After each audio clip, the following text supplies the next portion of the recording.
السلام علیکم خواتین حضرات، چند حسب حال باتیں، آپ کا میزبان جنید سلیم، ناجیہ بیگ اور ہم سب کو بہت عزیزی. السلام علیکم ناظرین.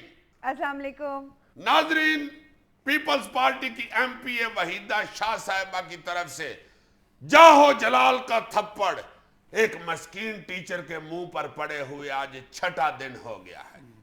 اگر کوئی جیتی جاگتی قوم ہوتی تو اب تک ادھر پچھال آ گیا ہوتا، مگر چونکہ ہم سلیپنگ پوزیشن میں ہیں اس لیے ان کی پارٹی کی قیادت کی طرف سے ابھی تک کوئی ایسا رد عمل سامنے نہیں آ سکا جس سے انسانیت دوست ثبوت مل سکے.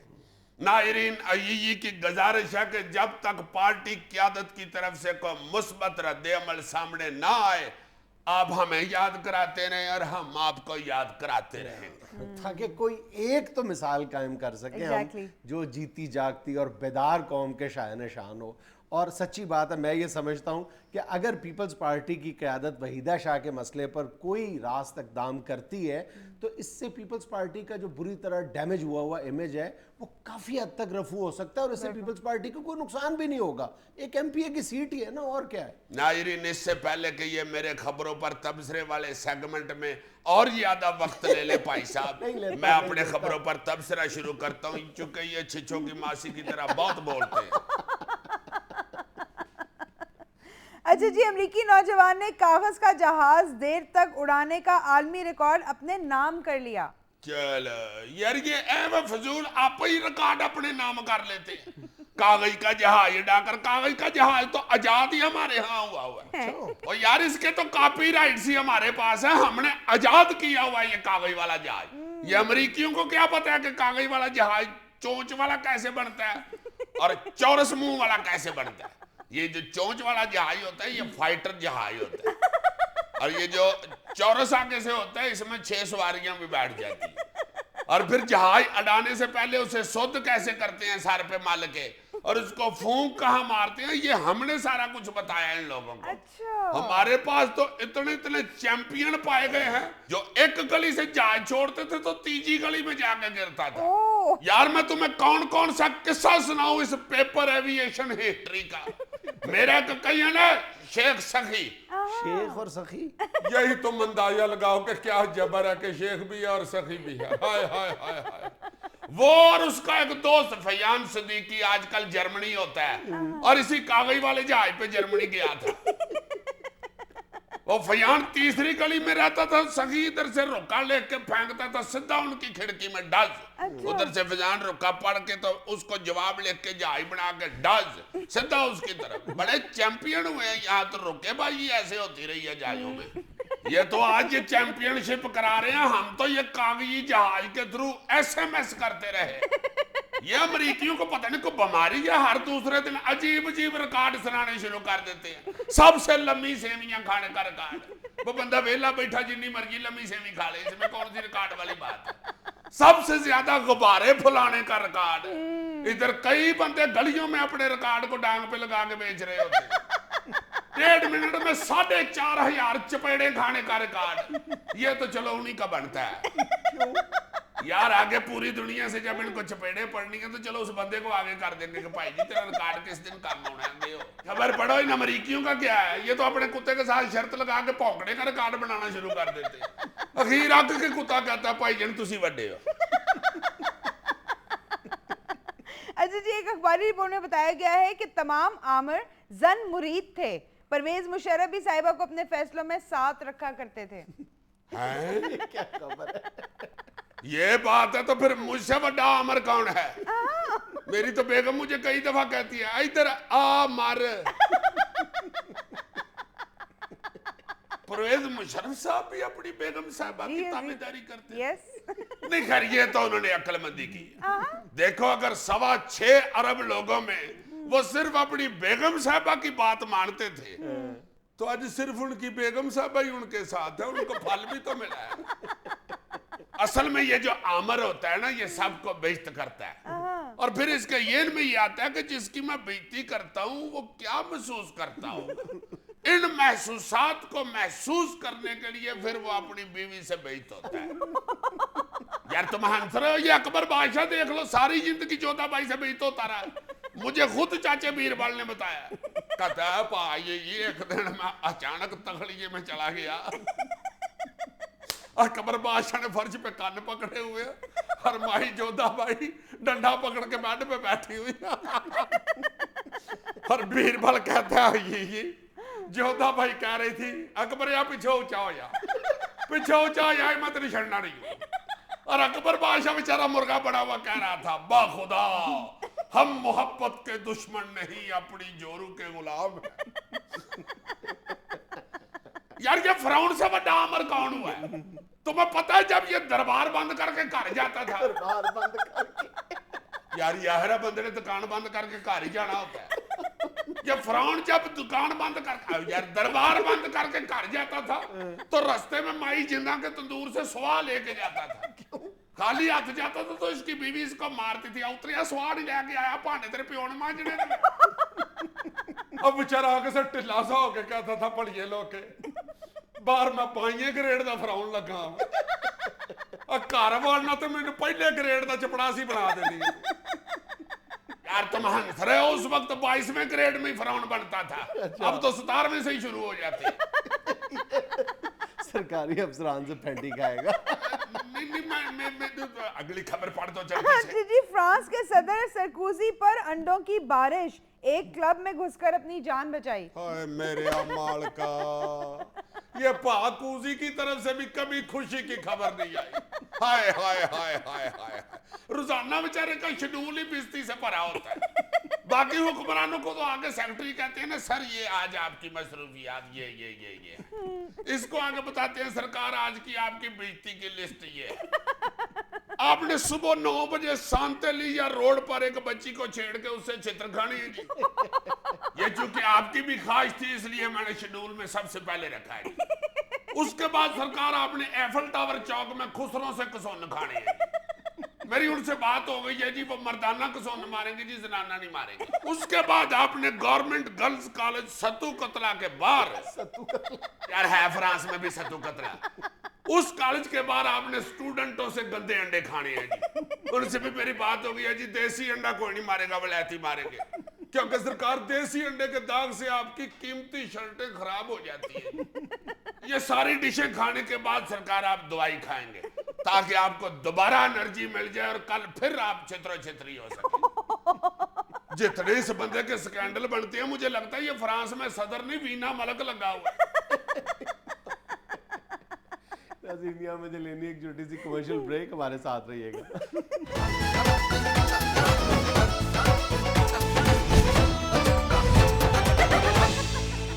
सरकार तशरीफ ले, ब्रेक खत्म हो गई है।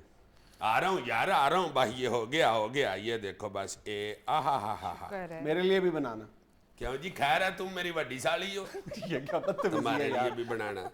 मैं खुद ही बचत कर रहा हूँ आजकल। ये आधा मैं सेक से नहीं चाय पीता, हल्की हल्की कोसी करके पी लेता हूँ। ये आधा गर्म करने से बिजली बहुत खर्च होती है और तुम्हें पता है बिजली बहुत महंगी हो गई है। वैसे तो पेट्रोल भी महंगा हो गया है, वैसे तो पेट्रोल महंगा होने की वजह से बिजली महंगी हो रही है सरकार। हाँ यार, ये इस बात की समझ नहीं आती कि चीनी पत्ती दाल लेने जाए तो वो कहते हैं जी ये सब कुछ इसलिए महंगा हो गया कि जनाब पेट्रोल महंगा हो गया। और पेट्रोल वालों से पूछे कि भाई जी पेट्रोल क्यों महंगा हो गया, तो वो कहते हैं जी आलमी मंडी में महंगा हो गया इसलिए यहाँ भी महंगा हो गया। ठीक कहते हैं यार ये आलमी मंडी है किधर वैसे? आलमी मंडी कहाँ है? हाँ। अकबरी मंडी देखी है? हाँ। शालमी मंडी देखी है? हाँ। शालमी मंडी के बाद आलमी मंडी है। ओ तेरा पला हो जाए, ओ जहाँ बड़े बड़े कनस्तर पड़े होते हैं, लंबी लंबी कीफ उसमें डाली होती है। लो आज मुझे समझ आई है कि ये आलमी मंडी पाकिस्तान में है, इसलिए जब आलमी मंडी में कीमतें बढ़ती हैं तो सिर्फ पाकिस्तान में पेट्रोल की कीमतें बढ़ती हैं और कहीं नहीं बढ़ती। बड़ा वैलिड पॉइंट है यार। यार तुम जी को इतना ज्यादा बेवकूफ समझते हो? कितना ज्यादा समझूं? मुझे भी पता है आलमी मंडी किसे कहते हैं, मगर यार कहने का मतलब ये है कि ये आलमी मंडी की वजह से फिर सारी दुनिया में तो नहीं रौला पड़ता कि कीमतें बढ़ गई हैं, सिर्फ पाकिस्तान में ही रौला पड़ता है। नहीं यार, ये कहना तो दुरुस्त नहीं है कि आलमी मंडी में जो तेल की कीमतों का उतार चढ़ाव है वो सिर्फ पाकिस्तान को मुतासिर करता है, पूरी दुनिया को हिला के रख देता है। हाँ, अलबत्ता ये ज़रूर है कि पाकिस्तान में सिर्फ जब आलमी मंडी में कीमतों में कमी होती है तो हमारे यहाँ चंद पैसों की कमी होती है, लेकिन जब इजाफा होता है तो वो यानी बहुत ज़्यादा इजाफा होता है। अयाफे की बारी हाला लाला कर देते हैं और जब कमी वाक़ होती है तो नहीं यार, वैसे मैं तुम्हें एक बात बताऊं, ये जो तवानाई का बहरान है इसने पूरी दुनिया को पूरी तरह से अपनी लपेट में ले रखा है और हम भी पूरी तरह से मुतासिर हो रहे हैं। लेकिन प्रॉब्लम ये है कि पूरी दुनिया के मुल्क जो हैं और ख़ास तौर पर एशियाई ममालिक इस सारे मसले को बहुत फिक्रमंदी के साथ देख रहे हैं, लेकिन हमारा रवैया बहुत ज़्यादा कैजुअल है। हम जिस तरह दूसरे ज़िंदगी के मामलात को देखते हैं, जिस तरह हम हर मामले को सियासत की नज़र कर रहे हैं, इसी तरह हम बिल्कुल इस मामले को भी सियासत की भट्टी में झोंक रहे हैं। देखो, इस वक्त हिंदुस्तान में कमोबेश 300 मिलियन लोगों से ज्यादा ऐसे लोग हैं जो बिजली की नेमत से महरूम हैं। अच्छा जी। दुनिया में मतलब 20 मुल्क ऐसे हैं जो इस वक्त इंतहाई सीरियस लेवल पर एनर्जी क्राइसिस का शिकार हैं। पाकिस्तान, हिंदुस्तान और तीसरी दुनिया के बहुत से ममालिक भी उनमें शामिल हैं। लेकिन प्रॉब्लम यह है कि सारे मुल्क जो हैं इस सारे मामले को बहुत ज़्यादा फिक्रमंदी के साथ देख रहे हैं। हम वही गहरी नींद सोए हुए हैं और जिस तरह ज़िंदगी के दीगर मामलात को हम सियासत की भट्टी में झोंक रहे हैं, उसी तरह हमने जो एनर्जी का मामला है, तवानाई का जो बहरान है, उसको भी उसी ऐनक के साथ देख रहे हैं। और वो जो कहा जाता है ना कि हादसे से बड़ा सानहा ये हुआ, लोग ठहरे नहीं हादसा देखकर। लो, कौन सा शेर किधर फिट कर दिया। वो जिस तरह ताला नहीं ना मिल रहा होता कुंडी में लगाने के लिए तो फटाफट चमचा पकड़ के उसमें लगा देते हैं, वो किया है। मैं मानता हूं कि मैंने ये शेर जबरदस्ती यहाँ पे फिट किया है, लेकिन इसलिए फिट किया है कि ये एक जो एनर्जी का क्राइसिस है ये एक बाकायदा हादसे की शक्ल इख्तियार करता जा रहा है सारी इंसानियत के लिए। और जो जिंदा और बेदार कौमें हैं वो इस सारे मामले को, इस बहरान को फिक्रमंदी और तशवीश की नज़र से देख रहे हैं। हम कुछ भी नहीं कर रहे, हमारा इस सारे मामले पर वही स्लीपिंग पोजीशन, स्लीपिंग मोड पे हम इस वक्त भी। यार ये डॉक्टर समर मुबारक मंद साहब लगे तो हुए हैं वो कोयले से बिजली बनाने के लिए। अब मैं इसी तरफ आ रहा था कि हमने इस पर 2-3 बार बहुत तफसील के साथ गुफ्तगू की है कि पाकिस्तान पूरी दुनिया में उन चंद खुशकिस्मत तरीन मुल्कों में शुमार होता है जिनके पास इस वक्त कोयले की नेमत मौजूद है। और डॉक्टर समर मुबारक मंद साहब अगले 2-4 माह तक कौम को ये खुशखबरी देंगे कि हम कोयले से बिजली बनाने में कामयाब हो गए। हमने 2-3 बार ये बात की थी, लेकिन हुआ क्या उसके बाद? वो तो कोई कोला लाते नहीं गया। बात तो सुन ले जी साहब। हुआ ये कि डॉक्टर साहब का टारगेट सिर्फ इतना था कि जो ज़ेरे ज़मीन कोयले के ज़खायर मौजूद हैं, जिसके बारे में ये भी कहा जाता है कि बहुत ज़्यादा हाई क्वालिटी का कोयला नहीं है। डॉक्टर साहब का टारगेट सिर्फ इतना था कि उन्होंने उस कोयले को गैसिफाई करना था, उससे डीजल तक बन सकता था। और उसके बाद जो पहला प्रोजेक्ट था वो ये था कि उस कोयले को गैसिफाई करके उससे 100 मेगावाट बिजली पैदा करना थी, जिससे हमें उम्मीद की एक नई किरण मिलनी थी। उस 100 मेगावाट बिजली के लिए इस हुकूमत ने $900 मिलियन अनाउंस किए थे, मुख्तस किए थे। ठीक है, अब 1 जुलाई से लेकर 1 मार्च तक डॉक्टर साहब का कहना यह है कि उनको इस प्रोजेक्ट के लिए 1 टका नहीं दिया गया। नहीं, वैसे हमें तुम भी जोर लगाकर टका नहीं दिया ना, कह दो दे देंगे पैसे। अभी पैसों की जरूरत थी गवर्नमेंट को। अच्छा। आगे यमनी इलेक्शन आ गए थे और ऊपर से सेनेट के इलेक्शन। हाय हाय हाय हाय, तुम्हें पता है करोड़ों रुपया लगता है सेनेट के इलेक्शन पे। अच्छा। एक एक उम्मीदवार के लिए करोड़ों रुपया लगाना पड़ता है, फिर कहीं जाके वोट पड़ते हैं। तुम लोग तो वही काउंसलर के इलेक्शन के लेवल के गली महलों में फिरने वाले लोग हो ना, तुम्हें क्या पता हो जाके उधर कीमे वाला नान खा के उसको वोट दे के आई जाती। यहाँ पे सेनेट के इलेक्शन में जिगड़ का टुकड़ा निकाल के खिलाना पड़ता है, फिर कहीं सेनेटर बनते हैं। वो क्या कहते हैं शेर के, दान दइए जे करोड़ों रुपये दा तद जाके किधरे सेनेटर बनदा और ओदे बाद टर टर करदा। ये पूरी नयम है, मुझे बोल गई हुई है। عزیزی صاحب سیریس بات ہو رہی ہے, آپ کیا شروع ہو گئے ہیں؟ Okay take it serious. اور یقین کرو کہ کوئلہ اس وقت پوری دنیا کا جو انرجی کرائسس ہے اس کا سب سے بڑا سلوشن بن کے سامنے آیا ہے. یہ جو انٹرنیشنل انرجی ایجنسی ہے IEA, اس کا کہنا یہ ہے کہ 2025 تک کوئلہ جو ہے وہ تیل کا سبسٹیٹیوٹ بن جائے گا, اور پچھلے 10 برسوں کے دوران پوری دنیا میں تیل کا استعمال, کوئلے کا استعمال دگنا ہو گیا ہے. نہیں تو اس کوئلے کو اپنا ڈیزل اور بجلی اس سے بنانے کے لیے کتنا پیسہ چاہیے جی؟ وہ اس ایک پروجیکٹ کے لیے 100 میگا واٹ کے لیے $900 ملین درکار تھے. اچھا 900 ملین. ہاں دیکھو کسی اور بندے سے بات دیکھو تو صحیح ہوں گے یار. نہیں میرے پاس نہیں اتنے ہیں, میں کیوں بیچ میں پنگا کسی دوست سے لے لو.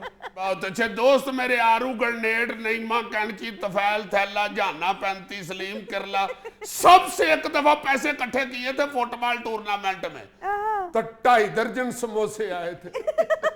دیکھو پھر یہ کہتے ہیں کہ سیریس موضوع پر بات نہیں کرتا. اب میں کیا بات کروں؟ نہیں آئی ایم سوری, میں نے تو ویسے ہی ایک دم پوچھا تھا. میں تمہیں صرف یہ بتانے کی کوشش کر رہا ہوں کہ اس وقت کوئلہ, اور خاص طور پر یہ جو جاپان میں ایٹمی نیوکلیر پلانٹ میں حادثہ پیش آیا ہے, اس کے بعد جاپان سب سے بڑا مخالف تھا کہ یہ جو کوئلہ ہے یہ ماحولیاتی آلودگی پھیلائے گا, اس سے پولوشن پھیلے گی اور پتہ نہیں کیا کیا ہو جائے گا. اب جاپان سب سے بڑا ایڈوکیٹ بنتا جا رہا ہے کوئلے کے استعمال کا. وہاں پر جو اس کا ٹوٹل بجلی کی پیداوار ہے 27% جو ہے وہ کوئلے سے پیدا کر رہا ہے. اور چین جو اس وقت پوری دنیا کا سب سے بڑا پروڈیوسر بھی ہے کوئلے کا اور امپورٹر بھی ہے ایٹ دا سیم ٹائم. نہیں تو یہ جو چائنا اتنا جدید ٹیکنالوجی والا ملک, وہ ایک دم کوڑے پہ ہی آ گیا بیچارہ. یہ کیا بات ہوئی؟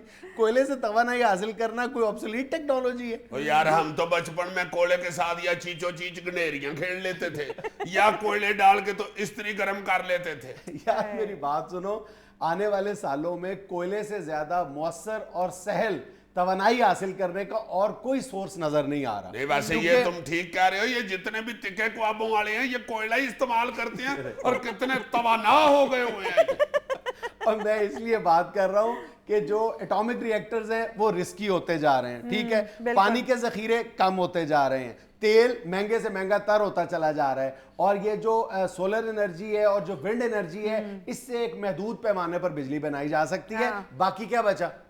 کوئلہ. بس. اور اسی کوئلے سے تمہارا ہمسایہ ملک ہندوستان جو ہے وہ اپنی 70% بجلی پیدا کر رہا ہے. اچھا میرا ہمسایہ ملک, تم کیا کانگو میں رہتے ہو؟ میرا مطلب ہم سب کا یار لفظ پکڑتے ہو. یعنی میں لفظ پکڑتے ہو, تم کیا چوہے پکڑتے ہو؟ تم بھی میرے لفظ ہی پکڑتے ہو. ایک چھوٹی سی کمرشل بریک. ناظرین یہ چوہوں والی بات میں نے غلطی سے کی.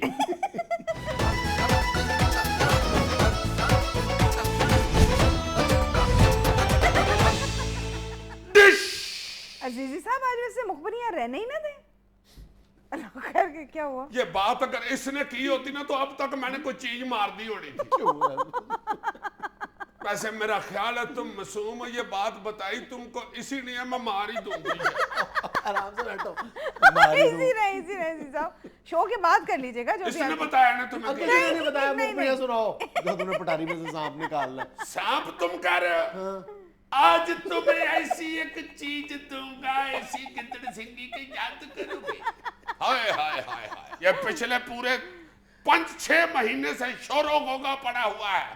منصور اجاز کا بلیک بیری. ہائے ہائے ہائے, یہ تیرے صدقے جاؤں. واہ آیا یہ ایک نیا بلیک بیری مارکیٹ میں آنے والا ہے. اچھا لو جناب, مخبری کچھ یوں ہے کہ ایک سیاسی جماعت کے اتھے ایک دوسری سیاسی جماعت کے لیڈر کے چند ایس ایم ایس جو بلیک بیری میں موجود تھے وہ ان کے ہاتھے چڑھ گئے. اور اس سیاسی جماعت کے لیڈر سے جن سے ان کو ذرا خوف بھی آ رہا ہے آج کل. لو جو سیاسی جماعت کے لیڈر کے جو ایس ایم ایس ہیں, کچھ دیر کے بعد آپ اس کو منظر عام پہ دیکھیں گے اور پڑھ سکیں گے. کیا ہے ایس ایم ایس؟ یعنی وہ ایس ایم ایس نیٹوں پہ پھینک پھونک رہے ہیں. کیا SMS? SMS اس لیڈر صاحب نے اپنے کچھ ورکروں کو یا کہہ لو کہ ورکریوں کو کیے ہوئے. اچھا تو اس لیے وہ جو سیاسی اچھا چلو یار بس ایک دفعہ اچھا ہو گیا. اچھا اتنا تو اچھے پلوان کو کسی نے اچھا نہیں کہا. जितना तुम कहना शुरू हो जाते हो। वर्करियों, अच्छा अच्छा। Don't stay on his face. Listen me. Yes, I am listening to you. Yes, thank you very much. You are intelligent girl. लो जनाब, अब वो SMS वो नेट पे फेंक रहे हैं और वो उनके पार्टी के अंदर भी चंद लोग कह रहे हैं कि नहीं यार ये टू मच है, ऐसे ना करें। मगर कुछ लोग जो फेंकना चाह रहे हैं वो SMS नेट पे ब्लैकबेरी सिस्टम के, वो कह रहे हैं कि भाई जी वो भी तो हमारे साथ काटनी ना कर रहे, जिस हद तक वो जा रहे हैं हम भी उस हद तक जाए। वैसे अजीज साहब, मैं समझ गई हूँ दोनों पार्टियों को भी और उनके लीडरान को भी, लेकिन मैं जिक्र नहीं करूंगी। मैं भी ये समझ गया हूं कि तुम कुछ कुछ इसकी आदतें अपना रही हो। ये बात भी कहने की क्या जरूरत है कि मैं समझ गई हूं। तुम्हें पता है कि ये इतना दलेर है कि वो इस बात से भी डरता है कि कोई समझ ही ना जाए। बंदा पूछे फिर ये सुनाता किस लिए, मगर ये नहीं बाज आएगा। डिश जो दूसरी मुखबरी छोड़ रहा हूं वो ये है, लो भाई जी, ये जो डॉक्टर शकील साहब एक पाकिस्तान की गवर्नमेंट के पास इस वक्त मौजूद हैं। डॉक्टर शकील अफरीदी जी सर, मुझे पूछ लो पूरा नाम, खुद ना बताओ। डोंट इंटरप्ट माय मुखबरी। डॉक्टर शकील अफरीदी, हाँ अच्छा, डॉक्टर शकील अफरीदी। अच्छा अच्छा, सॉरी। वो चूंकि उन पे ये अलियाम है कि उन्होंने असामा बिन लादन की ये जो इधर शटे था उसमें मुखबरी का किरदार अदा किया है और अमेरिका का उन्होंने ये मसला हल किया था असामा के बताने वाला। अमेरिका के लिए जासूसी की थी यार। यार अगर ये ना कहो तो छड़ो पर चलो। वो अब अमेरिका चूंकि चाह रहा है कि डॉक्टर साहब को हमारे हवाले कर दिया जाए और ये लोग पाकिस्तान की गवर्नमेंट नहीं उनको उनके हवाले कर रही। ये बात अब उनके पार्लियामेंटों में, ऐवानों में भी शुरू हो गई है और ये बात कुछ दिन बाद मेरा मुखबर कहता है कि बहुत ज्यादा ऊपर चली जाएगी, बढ़ जाएगी बात, जिसे कहते नहीं है कि यार गल बद गई है, ये वो होगा। अच्छा। उसके बाद जो अमेरिका है वो उनको हासिल करने के लिए आखिरी हद तक जाएगा। वो हद क्या है? जब वो इस हद तक चले जाएंगे तो वो फिर ऑफर करेंगे पाकिस्तान को F-16 के हवाले से। ये जो तरस तरस के उसके पुरिये देते हैं ना, 2 पुरिये दे दिए, फिर पता चला जी गरारी वड्डी ते आई नहीं विच, गरारी आ गई है यार, ये जो नीचे वाशर रखनी थी वो नहीं आई। ये हो रहा होता है। उस हवाले से अमेरिका कहेगा कि भाई जी आपको अब तड़ा ताड़िए जो पुरिये हैं ना F-16 के ये मिला करेंगे, आप डॉक्टर साहब पकड़ा दें। और मुखबर ये भी कहता है कि यहाँ आके पाकिस्तान वाले मान भी जाएंगे। अच्छा जी माय गॉड। ला जी, जो अगली मुखबरी एक संपोलिया साहब ये है कि नून लीग के एक भाई साहब नून लीग छोड़ के तहरीक इंसाफ में चले गए थे। मारवी मेमन तो आ ही रही है नून लीग में, उनके साथ साथ वो जो भाई साहब नून लीग से चले गए थे वो भी वापस आ रहे हैं। अच्छा।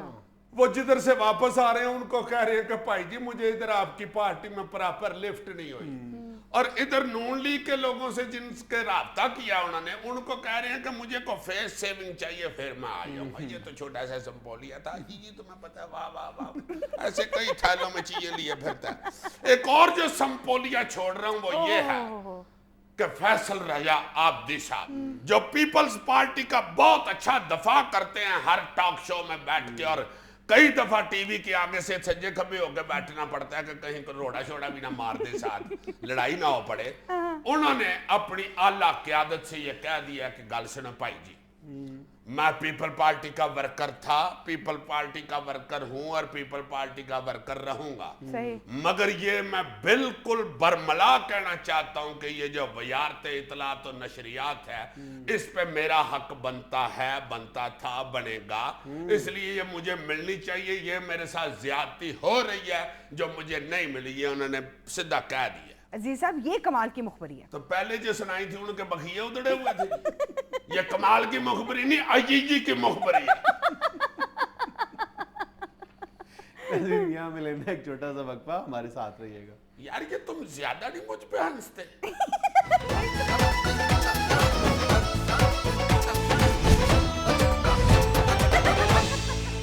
यार जुनैद, एक टॉपिक पे मेरा यहन जो है वो हमेशा तजब्जब का शिकार रहता है।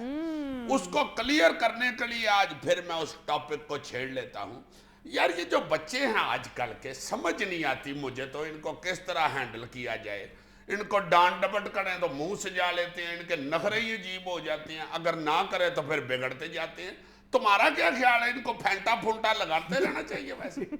मेरा ख्याल है इत्तेदाल का रास्ता अपनाना चाहिए, जहाँ पर डांट डपट ज़रूरी है ज़रूर करनी चाहिए, लेकिन एक ज़रूरत से ज़्यादा यानी मोर देन नेसेसरी जो डांट डपट है वो बच्चे को बिगाड़ देती है। और मैं ये समझता हूँ कि ये मीडिया का दौर है, बाज़ रियलिटीज़ हैं लाइफ की, सोसाइटी की, वो हमें तस्लीम कर लेनी चाहिए। सही, मैं इसे 5 लाख कहता हूँ। क्यों? ऐसा बादशाह बंदा है कि बात गोलमोल ही करता है कि कहीं बच्चे नाराज ना हो नहीं, जाए। बिल्कुल नहीं, मैं बहुत वाज़ेह बात कर रहा हूँ, बहुत खुल के बात कर रहा हूँ कि जितनी डांट डपट ज़रूरी है उतनी करनी चाहिए, लेकिन डांट डपट को कोई यानी एक आखिरी हल तस्वर नहीं कर लेना चाहिए कि जितनी डांट डपट करते जाएंगे बच्चा आपका बेहतर होता चला जाएगा। इसका उल्टा असर भी होता है। Exactly. ये डांट डपट जो है ये कोई डायरेक्टली प्रोपोर्शनल नहीं होती आपके ये बच्चे बात की नहीं होती, तरबियत मैं से। माफी चाहता हूँ। ये डांगे खाई हुई हैं तो फिर एक दानिश्वर इंसान दुनिया को मिले। मैं तो कह रहा हूँ कि ये बेहतरीन मिसाल है जो नौजवान नस्ल हमें दे सकती है कि ये डांगे खा के क्या हुआ। ये नहीं, मैं बहुत ईमानदारी के साथ बात कर रहा हूँ कि कभी भी भूल के भी ये मिसाल ना देना। यार देखो, खुदा के वास्ते ये डांट डपट के चक्कर में मेरी दानिश्वरी को तो चैलेंज ना करो। नहीं, मगर किस तरह डांटा जाए उनको? पहले तो मारने शुरू कर देते थे माँ बाप, अब क्या किया जाए? मतलब क्या कहें बच्चे का, बेटे तुम फेल हो गए हो, चलो मुझे मारो। ये क्या बात है? ये भी गलत है। बच्चे की एक ईगो है। अब हमें हमारे दौर में, मैं ये नहीं कहता कि सोसाइटी की नॉर्म्स बदल जानी चाहिए, वही रहनी चाहिए। बड़ों का एहतराम, रोब और दबदबा जो है वो बहरहाल कायम रहना चाहिए। ये हमारे माशरे का, हमारे खानदानी निज़ाम का एक हुस्न है और ये हुस्न बरकरार रहना चाहिए। लेकिन यार बाज़ ज़िंदगी की हकीकतें हैं, मीडिया का दौर है, बच्चे, आप आज के बच्चे वो नहीं रहे, बहुत घिसा पिटा जुमला है लेकिन बिल्कुल दुरुस्त है। बच्चे की एक ईगो है, उसकी ईगो की रिस्पेक्ट की जानी चाहिए, सादा सी बात है यार। नहीं, ईगो क्या मतलब होती? बच्चे की अपनी एक इज्जत नफ्स है, हमें अपनी उस वक्त एहसास नहीं होता था। हम यार मतलब बच्चा क्या 3री क्लास का लैंड सुपरिटेंडेंट लग गया हुआ जो उसकी बन गई? वो बच्चा है बस। और यार बच्चा आज का बच्चा कल का बच्चा नहीं है, इस फर्क को समझो। अच्छा, हम ये समझते हैं कि बच्चे को, अच्छा फिर हमारी एक और साइकी भी है कि हम बच्चों का कंपैरिजन शुरू कर देते हैं। कुछ अरसा पहले तक शायद ये बात अच्छी लगती थी और ये पॉजिटिव रिजल्ट्स जनरेट करती थी, लेकिन अब ऐसा नहीं है। बच्चे को आप जितना भी उसको नेगेटिव अंदाज में उसको डीमोरलाइज करते हैं, अगर आप कहते हैं कि तुम तमाम भाइयों में निकम्मे हो, तुम कजन्स में, फैमिली में निकम्मे तरीन शख्स हो, निकम्मे तरीन तालिब इल्म हो, तुम फलां काम नहीं करता, तुमने तो जिंदगी में कुछ नहीं करना, मोहल्ले की सतह पर, स्कूल में। मेरा ख्याल है कि अब ये जो नुस्खा है ये कोई ज्यादा कारगर नहीं रहा। नहीं तो फिर उसे कैसे समझाएं? अगर कजनों का या भाइयों का ना ताना दें उसे, तो क्या कहें कि बेटा तुम मुझसे भी ज्यादा नालायक हो, ये कहें? जरूरी तो नहीं है कि आप मनफी अंदाज में कंपैरिजन करें, प्यार से भी समझाया आपके जा बच्चों सकता है। में भी तो कोई खसूसियात होंगी ना, उनका भी बार बार जिक्र किया जाए, उनका मोरल बूस्ट किया जाए, उनका मोरल जो है वो उठाया जाए। बस वो तो फिर इसी तरह बात हो सकती है कि बेटे तुम बहुत अच्छे बाल बनाते हो और तुम्हारी पैंट तो काफी नीचे है, चलो पढ़ो बैठ के। बेटे तुम्हारी स्पाइक्स कितने अच्छी हैं और मैथ में तुम क्यों फेल हुए हो? फेसबुक तुम्हारी धड़ाधड़ भरी हुई है और नोटबुक का पहला सफाड़ी पड़ा हुआ। मेरे पुत्र मैसेज तुम 3 मिनट में 10 कर लेते हो और 3 घंटों में तुमने पर्चे के 10 वर्के नहीं भरे। SMS में तुम्हारा कोई स्पेलिंग नहीं गलत होता और इंग्लिश के पर्चे में तुम इंग्लिश आई से लिखा है। मेरे बेटे क्वेश्चन पेपर से इंग्लिश के स्पेलिंग देख लेने थे। गलत, ऐसे यही बच्चों में सिर्फ यही 4 बातें नजर आती है, यानी आपको अपने बच्चों में कोई और अप्रिशिएट करने वाली बात ही नजर नहीं आती। उसके इंटरेस्ट को देखें ना कि उसका इंटरेस्ट किन चीजों में है, उसमें उसको अप्रिशिएट करें ताकि वो जो आपके इंटरेस्ट की चीजें हैं उसको भी उतना ही बेहतर करे जितना उसका अपना और अगर वो किसी वजह से अपने कजन से, अपनी फैमिली में, अपने स्कूल में, क्लास में पीछे है तो उसको एनालाइज करके रिमूव करनी चाहिए उसकी शॉर्टकमिंग्स। नहीं, मैंने तो ये टॉपिक इसीलिए छेड़ा कि आप बुजुर्ग लोग मुझे समझाएं, मैं आहिस्ता आहिस्ता सीख जाऊं। मैं ये कहना चाह रहा हूं कि जो बचपन में जब हमें डांगे पड़ती थी या हमारे ऐसे बाल खींचे जाते थे इधर से पकड़ के, या मुर्गा बना के हमारे ऊपर 4-5 ईंटें भी रखी जाती थी। तुम्हारी तरबियत गुआंतानामो बे में हुई है, शाही किले में हुई है। یہ دیکھو یار اس وقت ہر گھر شاہی قلعہ ہی بنا ہوتا تھا, تمہیں نہیں نا پتا کتنے ڈاڈے والدین ہوتے تھے, تم تو لاڈوں میں پل کے چوڑ ہو گئے ہوئے ہو نا. ہم اس وقت مرغا بنے ہوئے اینٹوں کے سائے تلے یہ سوچ رہے ہوتے تھے کہ جب ہم بڑے ہوں گے اور ہمارے بچے ہوں گے تو ہم بھی اسی طرح بدلے لیں گے. وہ پھر اب کیا کریں, ہمیں تو نہیں تو پتا میڈیا اتنا وسیع ہو جانا ہے, عزیزی صاحب نہ پلان کرتے ہی ہے. عزیزی صاحب کو افسوس اس چیز کا ہے کہ جو ان کے ساتھ ہوا ہے وہ ان کے بچوں کے ساتھ نہیں ہو رہا. ظاہر ہے جب بندے کی صدریں دل میں ہی رہ جائیں تو غم تو ہوتا ہی ہے.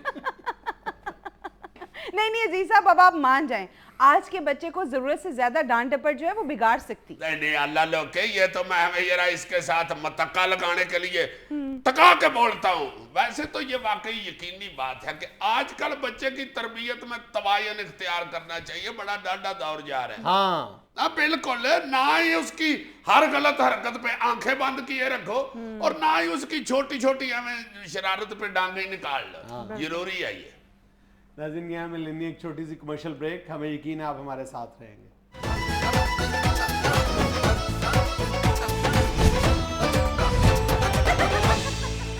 ناظرین آج ہمارے ملک کے ایک ایسے سیاستدان ہماری محفل میں موجود ہیں جو خود کو سیاستدان سے زیادہ باغی کہلوانے میں فخر محسوس کرتے ہیں. پاکستان میں جمہوری جدوجہد کے ماتھے کا جھومر جناب جاوید ہاشمی صاحب, السلام علیکم. جی وعلیکم السلام. جی حاجی صاحب کیسا لگتا ہے, نئی سیاسی جماعت, نیا ماحول, نئے دوست, نئی لیڈرشپ, سب کچھ کیسا لگ رہا ہے؟ جی الحمدللہ بہت اچھا لگ رہا ہے اور بڑی اللہ تعالیٰ عزت دے رہا ہے. نہیں حاجی صاحب عزت تو آپ کی پہلے بھی تھی, نون لیگ میں بھی بہت تھی. ہاں جی وہ عزت تو تھی وہاں پہ بھی, لیکن زبان بندی تھی. جی اچھا, جبر کا ماحول تھا. جی اصل میں اس پارٹی میں منمانیاں شروع ہو گئی تھی, ڈکٹیٹرشپ بہت بڑھتی جا رہی تھی. اور آپ کو پتہ ہے کہ میں نے ساری زندگی ڈکٹیٹرشپ کے خلاف جدوجہد کی ہے. ہاں اس میں تو کوئی شک نہیں. اور یہ جو ڈکٹیٹرشپ ہے, آمریت ہے, وہ چاہے پارٹی میں ہو چاہے ملک میں ہو, وہ مجھے پسند نہیں. اس لیے تو میں باغی ہوں. اچھا حاجی صاحب ویسے آپ باغی ہیں کیوں؟ کر لو گل. جناب یہ میں اس نظام کا باغی ہوں اور کوئی میری باغ میں رہائش نہیں ہے. اچھا حاجی صاحب آپ کے مخالفین سوال کرتے ہیں کہ آپ اس نظام کے کیسے باغی ہیں, آپ تو خود اس نظام کا حصہ تھے, حصہ ہیں. دیکھیں اس نظام میں رہ کے اس نظام کو تبدیل کرنے کی جدوجہد کرنی ہے, اور کوئی باغی ہو کے تو ہانگ کانگ تے نہیں شفٹ ہو جانا. نہیں حاجی صاحب آپ کی جمہوریت کے لیے قربانیوں سے تو کوئی بھی انکار نہیں کر سکتا. آپ نے جیلیں کاٹی ہوئی ہیں. دیکھیں میں نے جیلیں نہیں کاٹی ہوئی, کون سا جیلر جیلیں کاٹنے دیتا ہے, اور ویسے بھی میں سیاستدان ہوں, کوئی لوہار نہیں ہوں. میرا کہنے کا مطلب یہ تھا کہ آپ نے جیل میں بہت وقت گزارا ہے. وقت گزارا ہے تو آپ ایسے کہہ رہے ہیں جیسے جیل سیف الملوک پہ وقت گزارے. حضور میں پوچھ رہا ہوں کہ جیل میں قید کاٹی ہے. اچھا اس حوالے سے کہہ رہے ہیں کہ جیل کاٹی ہے. ارے وہ تو واقعی میں بہت جیل گیا ہوں. اب تو جیل کے مچھر جو ہے وہ اس باغی کا خون پینے سے باغی ہو گئے. وہ جیلوں کو کہتے ہیں کہ صاحب بہادر کوئی نئی ڈش لے آ. بڑی جیل کاٹی ہے, اتنی جیل کاٹی ہے کہ ایک دفعہ میری جیب کٹ گئی تو میں نے شور مچا دیا, وہ میری جیل کٹ گئی, میری جیل کٹ گئی. آپ کے بارے میں تو کہا جاتا تھا, مجھے اچھی طرح یاد ہے جب آپ اسٹوڈنٹ لیڈر تھے, جاوید ہاشمی کبھی ریل میں کبھی جیل میں. جی آپ بچاؤ فرما رہے ہیں, چونکہ اس وقت لاہور میں پڑھتے تھے اور ملتان رہائش تھی, تو ریل کا پاس بھی بنوایا ہوا تھا. تو جیل سے نکلتے تھے تو ریل پہ چڑھ جاتے تھے, ریل سے اترتے تھے تو جیل میں چلے جاتے تھے. تو یہ جتنی بھی تعلیم حاصل کی ہے یہ جیل میں اور ریل میں ہی کی ہے. یونیورسٹی دے ہمیں فیسیں دیندے رہے. لیکن ہاشمی صاحب آپ نے یونیورسٹی دور میں بڑے مظالم برداشت کیے, مجھے یاد ہے آپ کو برف کی سلوں پہ بھی لٹایا گیا. جی بالکل ٹھیک فرما رہے ہیں آپ, بہت ظلم برداشت کیے, بڑی سزائیں دی ہیں انہوں نے. آمروں نے آ کے برف کی سلوں پہ لٹائے. میرا خیال ہے انہاں تے دوانا برف تے نہیں لگا جنہاں جاوید ہاشمی لگا, بلکہ जुनैद साहब मैं तो जब जेल जाता था तो मैं घर से सुर्ख शरबत की बोतल भी ले जाता था। अच्छा मैं सोचता था कि इन लोगों ने मुझे बर्फ पे तो लटाना ही है, चलो साथ शरबत ले जाते हैं, बर्फ वाले गोले भी खाते रहोगे। तो ये फरमाएं कि आपका नून लीग के साथ बुनियादी इख्तलाफ क्या था? ये मेरा ख्याल है कि मैंने आपको पहले भी बताया कि ये नवाज शरीफ की डिक्टेटरशिप। हाँ, आमरीयत आप कह रहे थे। जी जी, पहले भी मैंने आपको यही बताया था। पहले मैंने को ये नहीं बताया कि क्रिकेट खेलते हुए नवाज शरीफ वारी लेके दौड़ गया जी। क्या आमरीयत थी वहां पे, क्या डिक्टेटरशिप थी? जबान खोलने की इजाज़त नहीं थी, बल्कि 2-2 घंटे सारे इजलास में खामोश बैठे रहते थे और वही बोलते रहते थे। अच्छा मैं तो कई दफ़ा कई बंदियां ते मुंह चुगल पा के भी वेखे जबान है भी है कि नहीं। इस हवाले से मैंने एक शेर भी लिखा है, वो आपकी नजर करता हूँ। उठाकर फेंकती थी वैल्यू सारी परा मेरी, वहाँ तो बात करने को तरसती थी जुबां मेरी। बस फिर मैंने यही सोचा कि दागी होने से बेहतर है बंदा बागी हो जाए। किस चीज से बागी हुए आप? ये डिक्टेटरशिप से, मोरूसी सियासत से, खानदानी सियासत से। अच्छा, लेकिन आपके मुखालिफिन कहते हैं कि मरूसी सियासत तो आप भी कर रहे हैं, आपने भी अपनी साहबजादी को टिकट दी थी। देखे जुनैद साहब, ये आप इसको मोरूसी सियासत नहीं कह सकते। ये मैमूना हाशमी को ये कौमी असम्बली का टिकट देने का की वजह कुछ और थी।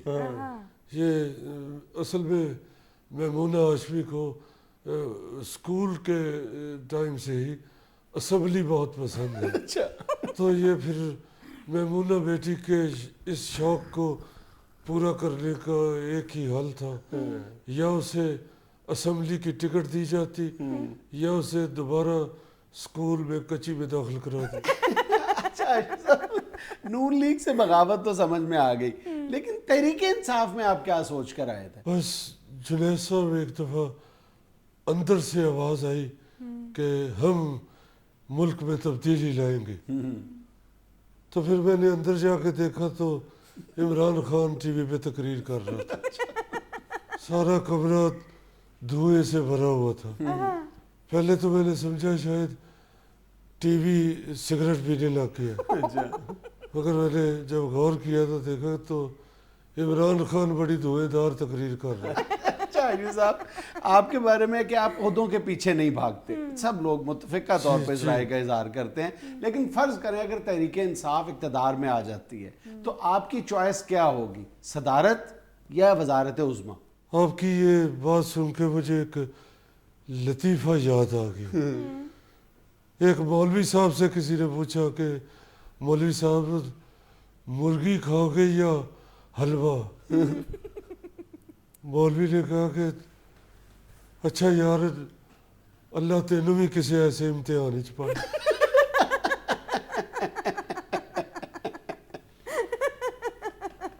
नाज़रीन, ये था आज का हस्बे हाल। खुश रहें, खुश रखें। आपसे मुलाकात होगी इंशाल्लाह कल। अल्लाह हाफ़िज़।